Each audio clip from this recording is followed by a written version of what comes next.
श्री गणेशाय नमः। विषय माँ सरस्वती की कृपा।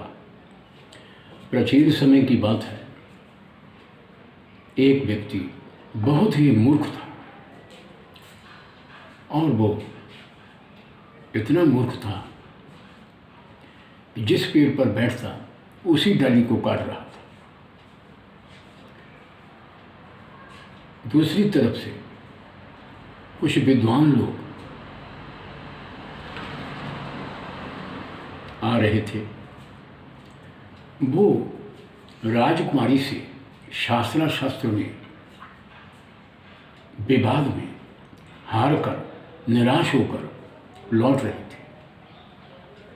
राजकुमारी ने उन्हें शास्त्रों के बहस में हरा दिया था। वो बहुत विद्वान पंडित थे, अहम के मारे हुए, घमंड उनमें बहुत भरा हुआ था।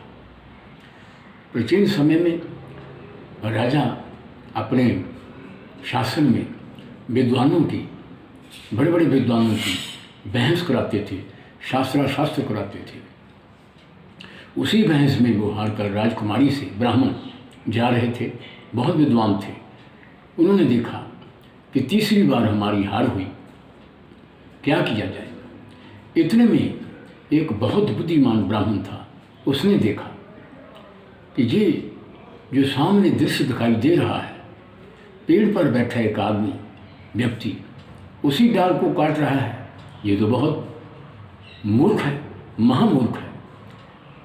उसके मन में एक जुक्ति सूझी कि इसी को ही ले जाकर राजकुमारी के सामने पेश किया जाए और वाद विवाद जो है हम आप करेंगे राजकुमारी से, लेकिन इनको डरा कर धमका कर राजकुमारी के सामने पेश किया जाए और उनको ये कहा जाए कि ये बोले मत, इशारे उसको समझा दिए।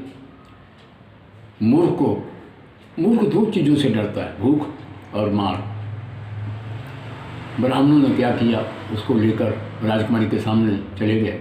हम फिर दोबारा बहस करना चाहते हैं आपके साथ शास्त्र की, लेकिन शर्त ये है कि ये जो हमारे साथ है ये बोलेगा नहीं, बहुत विद्वान है, सिद्ध पुरुष है, इसलिए हम वाद विवाद करेंगे इनकी तरफ से। तो राजकुमारी ने ठीक है, वाद विवाद होने लगा। ब्राह्मणों ने उनको समझाया था मूर्ख को कि बोलना नहीं। वो बोलता नहीं था, इशारे करता था, इशारों ऐसे करता था। पंडित बहुत विद्वान थे और बहुत शतान थे। उन्होंने राजकुमारी को किसी तरीके से हरा दिया और राजकुमारी ये शर्त ठहरी थी कि जो राजकुमारी जिससे हार जाए उससे वो विवाह करेगी। तब पंडितों ने कहा हमारा काम बन गया और इनके साथ विवाह करा दिया। राजकुमारी के साथ जो मूर्ख था उनका विवाह हो गया। विवाह के पश्चात जब वो बारिश पड़ रही थी, ऊपर जा रहे थे, सीढ़ियाँ चढ़ रहे थे, तो राजकुमारी ने कहा उष्ट्रो उवाच, गधा बोल रहा है, गधा क्या कह रहा है। वो तो मूर्ख था, उसको क्या पता था। उसने ऐसा जवाब दिया, राजकुमारी को इतना क्रोध आया, वो समझ गई एक पल में कि मुझे ब्राह्मणों ने मेरे साथ धोखा किया। कोई बात नहीं, उन्हें लात जमाई और वो सीढ़ियों से नीचे गिर पड़ा, बाहर निकाल दिया महल से। राजकुमारी बहुत क्रोधित हो गई थी, दुखी थी। वो जो मूर्ख था, रात बारिश पड़ रही थी, बादल गरज रहे थे, कड़ाके की सर्दी थी, रास्ते में कुछ नहीं था खाने पीने को, बियाबान जंगल में जा रहा था। लेकिन उसी समय उनके ऊपर महान सरस्वती की कृपा हुई।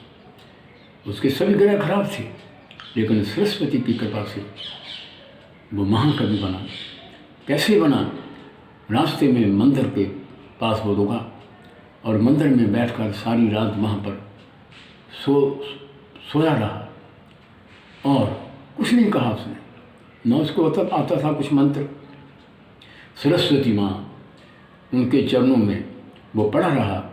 बस फिर क्या था, माँ सरस्वती की कृपा हुई और ज्यों ही बरदहस्त माँ सरस्वती का प्राप्त हुआ, वो महाकवि बना, जिसका नाम आप जानते हैं, सुना होगा, महाकवि कालिदास, जिसने मेघदूत की रचना की है, बड़े बड़े काव्य रचना की है।